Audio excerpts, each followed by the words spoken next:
Welcome back to another one of my shitty ass videos. Sorry for no upload yesterday, it was my birthday. But today we're talking about one particular car, or one particular type of car, the Sultan. The Sultan is just a really good car. I don't even want to just start bragging about how good the car is, but for a car that you can get for 12 grand and that has all the modifications and has just the capabilities of a car that the Sultan does, it is the best bang for your buck. You can get it off the street, or you can buy it off the Benny's website, or I think Southern San Andreas Super Autos for around $12,000. I genuinely don't think there's a reason why you shouldn't have a Sultan. The Sultan is a car that is, I'm pretty sure it's based off of the 2004 to 2000, maybe 7, I'm not sure, Subaru Impreza WRX. Now, how this video is going to work is I'm going to split it up into 3 different segments. This first segment right here is going to be talking about the normal Sultan. Then after that, I'm going to get into the Sultan RS, and then the Sultan RS Classic. Anyways, let me get on to the normal Sultan, the Sultan that you can find off the street. This Sultan right here is basically the first car that any noob or new player should be getting. This is a perfect car for all people that don't have GTA Plus and are new to the game. You should immediately try and find one of these.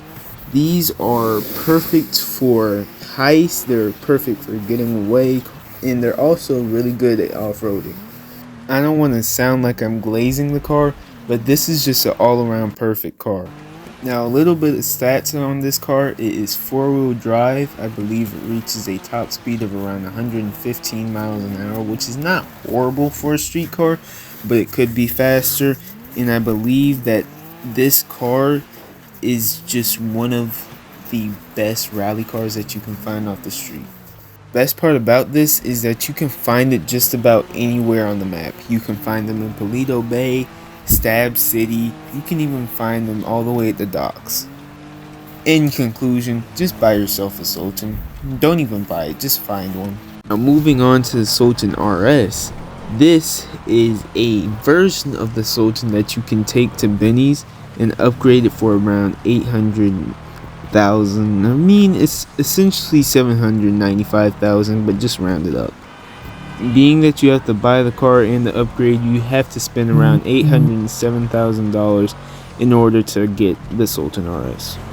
Now, being that this did come out with the Benny's update, this is a very expensive car.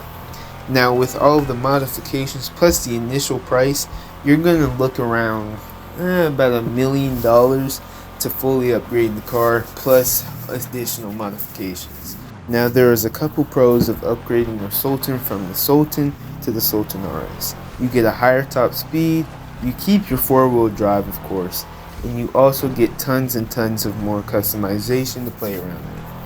Now, with all good comes bad, so let's get on to the cons.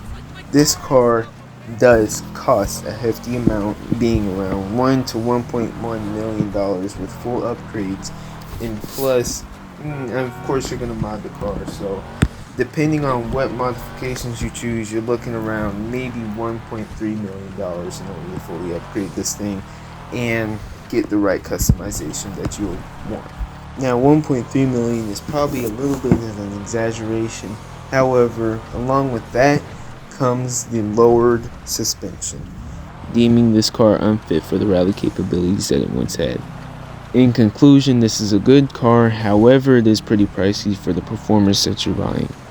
Now, finally, we're going to get onto the last segment of this video, the Sultan RS Classic. Now, it is to my understanding that there is a 4th Sultan. The Sultan Classic is just a 4-door version of this one. But this is this one that was added recently, not necessarily recently, but this was a part of the LS Car Meet or the Auto Shop DLC. Now, this car does like to spin out a lot. I'm not gonna lie to you, this one does not like when you brake on uneven surfaces such as a dirt road, or when you're going around a corner on a dirt road. It will tend to throw the back end out. and basically mess up your entire run if you're trying to go for like a speed record on Mount Chiliad or in the canyon, because this car is pretty small compared to the other Sultans. This one is quite agile. This car has decent acceleration, decent cornering, all that type of stuff, but it does tend to throw the back end out. But besides that, it's a really good car in my opinion. Now also, I must mention that this car has really good acceleration, so if you're going around a corner on like a dirt road or anything like that, then you may want to be cautious with your speed, because this car will rapidly accelerate and it will also rapidly decelerate when you spin the fuck out.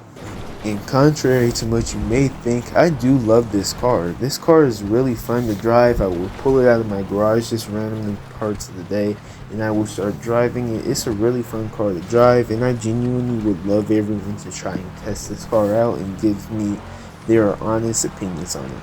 But yeah, in conclusion, this was a little lazy video, but this car and all of the other Sultans are really good cars, and I do recommend that you pick one up. I'm sorry that this was a bit of a lazy video, but I would love if you would like, subscribe, show appreciation, and give your honest opinions on what you thought about the video.